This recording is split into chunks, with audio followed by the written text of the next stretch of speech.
ماں باپ کی نافرمانی بڑا گناہ ہے۔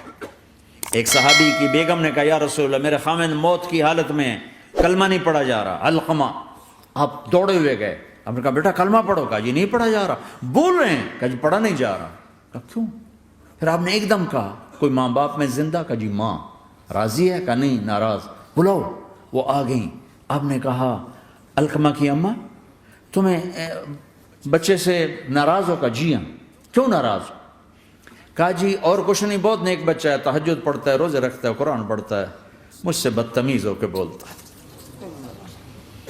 وہ مجھے ابھی راستے میں بتا رہا تھا ایک ساتھی کہ جی یہاں کے جو بچے ہیں وہ ماں باپ کے ساتھ بہت بدتمیز ہو کے بولتے ہیں۔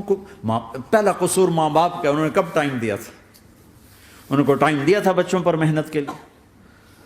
کہا یا رسول اللہ اور کچھ نہیں ہے، بدتمیز ہو کے بولتا ہے۔ تو آپ نے کہا معاف کر دے۔ کہا میرا دل ٹوٹا ہوا ہے۔ آپ نے کہا اچھا اگر میں اسے آگ لگاؤں پھر سفارش کرو گی، معاف کرو گی؟ کہاں پھر تو کروں گی، اتنا تو میں نہیں سہ سکتی۔ کہ اگر تو نے معاف نہ کیا تو سیدھا اللہ کی آگ میں جائے گا۔ ہے کون؟ صحابی۔ آپ نے کہا اچھا یا رسول اللہ میں معاف کرتی ہوں، میں معاف کرتی ہوں۔ تو آپ نے کہا بیٹا کہو لا الہ الا اللہ۔ تو اس نے کہا لا الہ الا اللہ اور جان نکل گئی۔